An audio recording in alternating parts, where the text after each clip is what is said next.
再坚硬的食材一旦碰上化学，都会产生质的变化。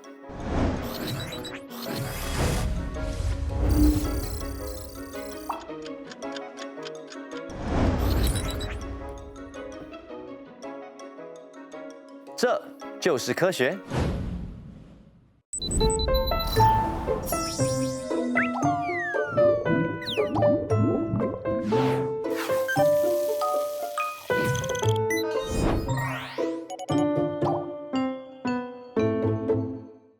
科学实验室为你解码美味方程式。腌制肉类需要一整晚的时间吗？为什么鸡胸肉不管怎么煮都是又干又柴的呢？那冷冻肉要如何解冻才不会影响口感呢？是什么因素决定了肉是老的还是嫩的？就让科学实验室带你进入肉的领域吧。让我们欢迎现场嘉宾登场。All right。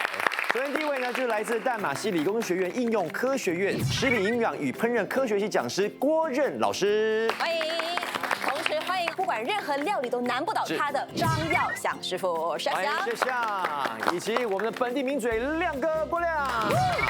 感觉就是好妈妈很会煮菜的向云。欢迎，还有最近呢常常看这社交媒体 PO 那个美食的 Jeremy。Jeremy 开始现在也是有常下厨了哦。有。平时会喜欢煮肉吗？会，就是鸡比较多啦，然后猪肉就比较少一点。在场哪一位是无肉不欢的？亮哥。我无肉不欢。哎呦，其实不是无肉不欢，是相比如果肉、海鲜、鱼让我选的话，我选肉。OK， 那有没有吃过最特别的肉类？就驴肉咯，驴肉啊。中国的保定地方当地很普遍的一个小吃，驴肉火烧。那向云姐呢，本身爱吃肉吗？我最近比较多吃肉，以前比较少，不过我很少吃猪肉了。哦，为什么？猪肉的脂肪很高。是，对。不过为什么现在开始吃肉了？其实我是戒食，结果戒食是错的，反而是现在什么都吃就更健康了。是这个要均衡哈。对，我也想问一下 chef 啦，你个人呢最难忘的肉类料理有什么？鸽子啊 ，pigeon。对。乳鸽去欧洲我们去吃的时候，他就咬到那个子弹。因为它是色的嘛。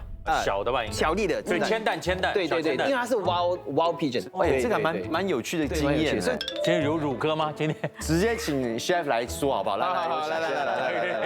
所以今天的料理是跟肉有关啊。对，就是怎么样处理那个鸡肉跟牛肉。对。OK， 所以你第一道肉类要煮什么呢？第一道要煮的就是鸡肉。OK， 那与此同时，我们就要发问我们今天的第一个问题了哈。好。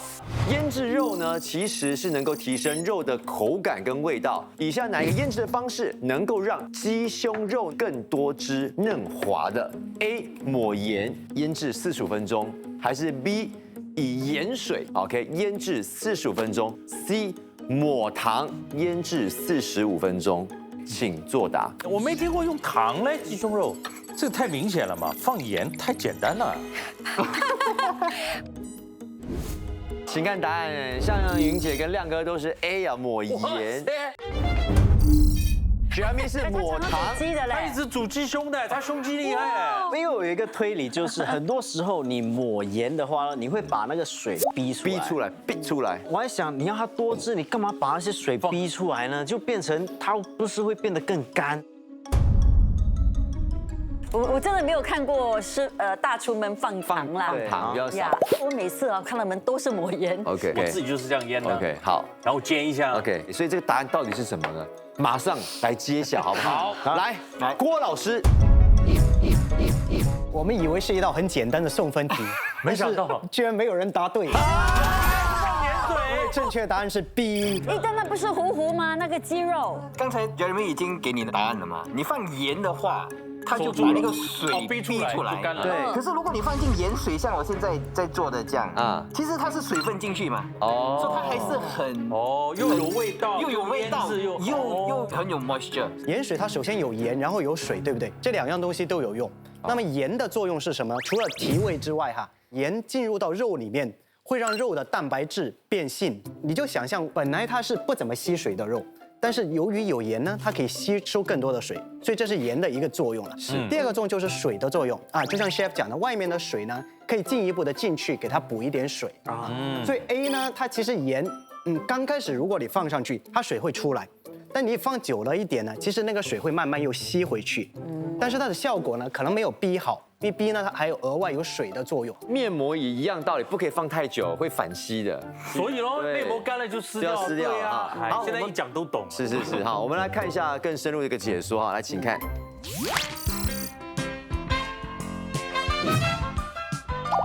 高浓度的盐水能让肉质保持水嫩，是因为盐在水中分解为钠离子和氯离子后，会慢慢渗透到肉里，让肉里的蛋白质从球状变成长条状，这叫蛋白质变性。长条状的蛋白质因为面积变大了，能够吸收更多水分，让肉质更多汁。还有一部分的变性蛋白质会溶解在水中，这也会增添肉的鲜嫩哦。哦，大概就是了解了哈。其实除了用这个盐水哈，想问一下，还有没有什么其他的方法可以让这个鸡肉呢也很鲜嫩、很多汁？就看你的煮法，最常见的呢就是上一层淀粉哦，它外面的淀粉会锁住啊，它的湿水就会比较少，这是一个比较常见的方法。OK， 那 Chef 你有什么方法吗？高温煎它的那个肉外面，科学有一个叫 Maillard reaction 的梅纳反应。美纳德反应。这个梅纳德反应，它需要高温才会有这个反应，对，然后它才会香。对，然后我们现在其实我要用的就是很低温而已，差不多80度。对，煮长一点的时间。大概煮多久？差不多35到40分钟。10分钟。好，那你赶快做这个动作哦。我们要同时间要发问第2道问题了哈。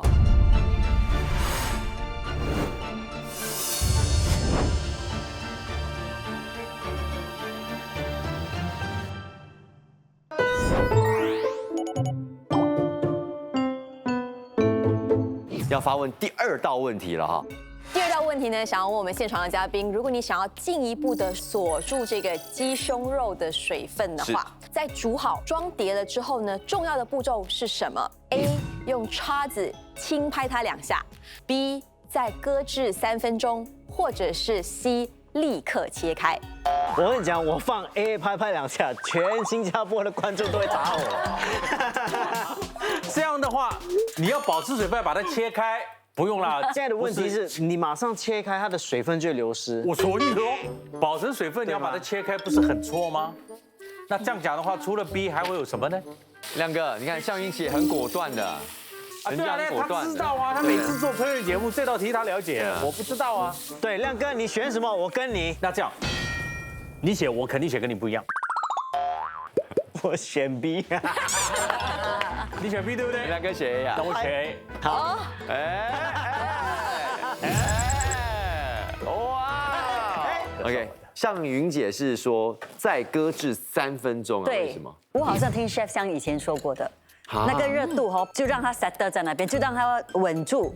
所以那个肉呢，把那热度再吸一下，那个水就干了，那个水就这听起来很有道理。好，来 Jeremy， 我写 B， 就是刚才在想，你一切开的话，水分就马上流失嘛。是，那你拍2下，应该是你熟了没有？来，所以老师，请揭晓。所以这一题答案是 A、B 还是 C？ 正确答案是。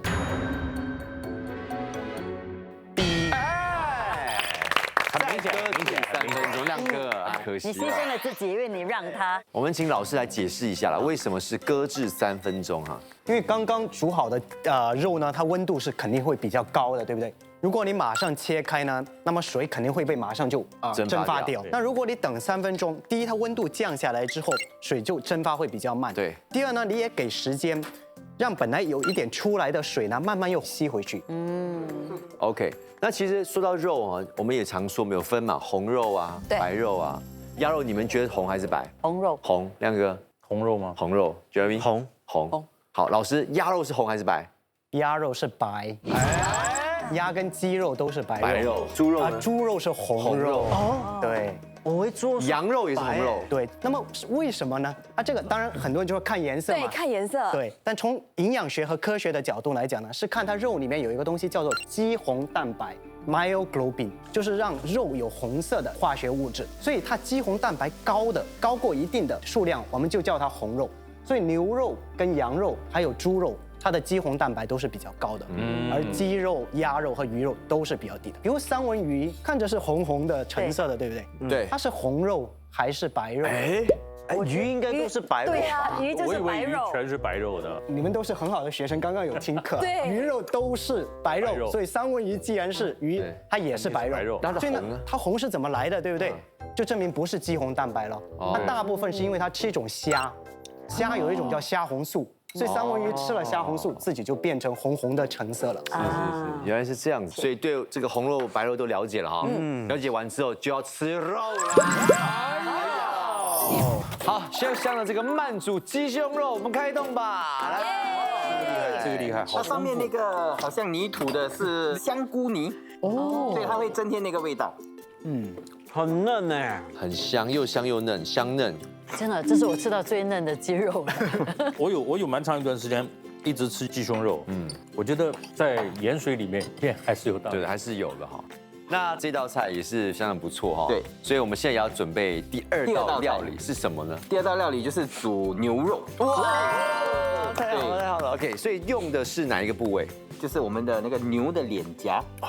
脸颊。对，beef cheek。那有请 Chef 将开始了。来，那同样的，在 Chef 准备的时候呢，我们进行第三道题目哈。好，第三道问题，想要问大家，如果要保持肉质的水嫩的话呢，应该要如何解冻这个冰冻的肉？A 放入这个冰箱的冷藏格，还是说 B 放入微波炉，还是 C 放在室温中？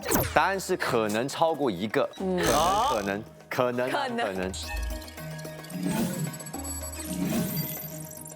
OK， 好，来，请揭晓答案。好，3位都是选 A 跟 C， 放入冷藏格，还有放在室温。对，因为我觉得如果放在冷格的话呢，是时间上更慢一点。OK 那放在室温呢，就可能更快的能够解冻，水分也是可以保存。我试过放在微波炉，我发现那个时间拿捏很难。有时候我们估计这块肉可能需要那么多时，就算它是自动的话，有时候出来效果也很不行，有时候太熟了。OK， 好，那亮哥，我没有用过微波炉。 OK， 所以你觉得 A 跟 C？对啊，然后效果怎么样？效果是可以接受吗？水分有锁住吗没有什么流失啊。 ？OK，A 呢需要比较长的时间，不过它的湿度还是有保存着。 OK，然后 C 呢就是一样，只是时间比较短。那 B 微波炉跟我们去做 SPA 一样，很热，我的水分就流失了。哦。对不对？听起来你是头头是道啊，但是不是这样呢？我们就马上请郭老师来解答。答案是什么呢？正确答案是 A 呀，只有 A。就冷藏 A 呀，就冷藏啊。那么我就解释一下为什么是 A 了哈。首先，当然 B 是最不好的，大家都没错答得对。微波炉它解冻会比较快，但快的结果就是它容易会煮过熟，你会看到水会流出来，所以这个就给它排除掉。对，那我们就比较一下 A 跟 C 咯。其实刚刚你们都有讲到 A 会最慢，那么当冰转换为水的时候，如果它是很慢的转换，那么肉就有时间把水吸住。但如果你化得快，就像洪水爆发一样，它就往外冲。对，尽管室温不是那么快，但是相对于 A 来说，它还是会快一点。哦，放在室温会有个问题，就是说它会解冻，但是也有可能会滋生细菌。没错所以其实是不健康。最好就是放在那个冷藏格。对。好，所以3位都答错。OK 啦，我们看一下这个解答来。好。肉要慢慢解冻哦，用微波炉快速解冻，肉里的水会因为高温而很快的流失，却又因没时间被吸收回去，从而影响肉的口感。如果将肉放入冰箱的冷藏格慢慢解冻，肉里的水虽然也会流失，不过肉还有时间把水再吸收回去，让水分得以保存在肉里，这就能保持肉原有的状态和成分啦。都了解了啊，清楚了哈。好，那现在呢，我们就要进行今天最后一道题目哈。以下哪个因素呢是决定肉是老的还是嫩的呢 ？A 呢是肉内水分的多少，还是 B 脂肪的多少，C 烹煮的时长？请揭晓答案。哎呦，3位答案都不一样，也就是说我们应该会有一位优胜者哈。经验告诉我，那个肉有时候煮的时间太久，就它会老了嘛就老。对呀。但是问题是，你再煮下去它就烂了，所以时间的拿捏很重对，要。时间拿捏，很直接的，对不对？好，亮哥也是选 C， 刚才老师都讲了嘛，但是你也加一个脂肪。这肯定啊。OK， 好。那没有脂肪的怎么跟有脂肪的比呢？所以 B 跟 C 嘛。对啊。来 ，Jeremy， 你是选 A 跟 B 啊？对，年轻的肉一定是水分跟油脂比较多，但是如果煮太久，就算多嫩的肉，它都会变成老肉啊。所以煮是决定它嫩还是老啊，多嫩都会变成老。你这句话讲对了，不管你多嫩，我都让你老。不是你煮太久会老，但是问题是你再煮下去它就软了。啊 ，OK， 也有道理，这题好纠结啊。我们不纠结，直接请老师来揭晓答案，好不好？来，老师。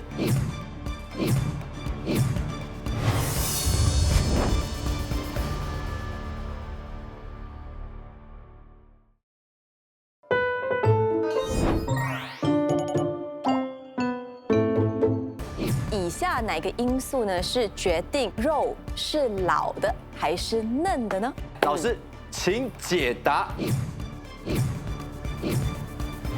如果把你们3个的答案放在一起，就是正确答案。A B C。哎呀， A B C 对不对？所以他们3位都回答的很正确，对吧？对，尤其是 Jeremy 已经讲了嘛，你讲 C 煮太久它就会老，那不就证明 C 也是正确的答案吗？但是我特别想听老师解释的是 A。其实一块肉里面大概有70%是水啊，你看不到的。大概25%是蛋白质，5%是脂肪。对，所以它水很关键，但是最关键的就是你煮的时间的长短和方法，会决定它还能保有多少水分。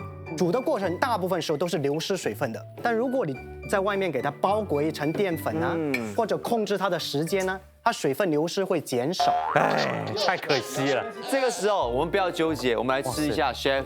这一道叫什么名字？红烧牛脸颊。哇，红烧牛颊。对，里面看起来很好。里面我加了这个 broccoli 啊，还有一点炸米，因为如果吃太多会腻，所以要一点不一样的口感，而且颜色很漂亮。对，还没有吃你就闻到那个香气，哦，这个厉害。整个肉的口感就是很均匀，而且它的调味刚刚好，很好吃。想学吗？对，因为它嫩到不会老啊。因为我们用长时间低温去煮它，然后我们是用真空的，它没有跟里面的热气有接触，所以它就会很软。OK， 现在来总结成绩啊，亮哥，哇，这个0分啊，都不好意思，很难呢，是在参加啦，好不好？啊，主要是学到东西的。是，好，所以这个向云姐跟 Jeremy 目前都是1分打成平手，所以我们要进行附加赛。所以我会讲这个问题，谁先举手抢答就是最后的赢家，要答对当然哈。不过呢，为了让你们更有这个战斗的欲望，你们要不要先猜猜奖品是什么？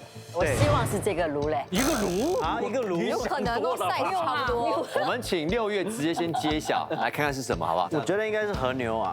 这么厉害？对啊，因为从头到尾都没有拿出来，就是要放在冰箱嘛。好，看，对哦，对不对？好，来，准备好，3、2、1。就是顶级和牛，这个1块很贵的。其实这个不，这是 Kobe beef， 这个是还更加等级的。对，这是日本进口的。我无所谓的，你们谁赢我跟谁回家。OK， 好，冷冻肉要解冻呢，要在几度的环境下缓溶？请抢答，几度？对，介于几度？你们要举手抢答，举手抢答。好 ，Jeremy 来20、19。你要解冻肉解冻对啊，你又放进那个冷格嘛，你讲。你冷格19度哦。哦，对啊，差不多啊。 OK， 差不多啦。耶，好厉害！我刚才听到老师有说到一个数字是0到4嘞，0到4，我不晓得那个确定吗？来，向云姐。是啊，他讲0到4， 0到4，我记得这个数字。来，老师对不对？完全正确。如果是没有煮的肉，不要放超过2天啊。冷藏的话，就是放在冰橱的下面，是大概0到4度。没有煮的肉冷冻也不可以吗？冷冻可以，冷冻放6个月都没有问题，放1年都没有问题。对，恭喜向一姐！来，请到中间取你的这个。哇，我拿哈。哎，香云姐利用这个机会讲一下得奖感言。对哎， OK， 我拿哈，谢谢各位，哎，谢谢老师，谢谢跟我一起来答这个考题，还有谢谢主持人，还有 chef， 感觉很像很好的学生哦。对，优班，对，很有礼貌，很有礼貌。那当然，我们还要给优胜者多一个福利啊，就是这个神户牛排呢，很顶级，对不对？是。所以你可以决定要不要让 Chef 香现在帮你料理，或者你可以不要，你可以带回家。我当然要，然后让我们大家一起吃好吗？我带回家可以吃吗？没关系啊，真的吗？是。李腾，你早讲这样嘛，我们不用蒸到那么辛苦嘛。直接放下去就可以闻到那个油的香味。我闻到香味了。对，哇，你看它切那个，哇，你看里面是有点粉嫩的嘞。对，完成了吗？啊，还这样子？差不多，一下子。不急。嘉宾跟主持人从来都没有那么急过。对。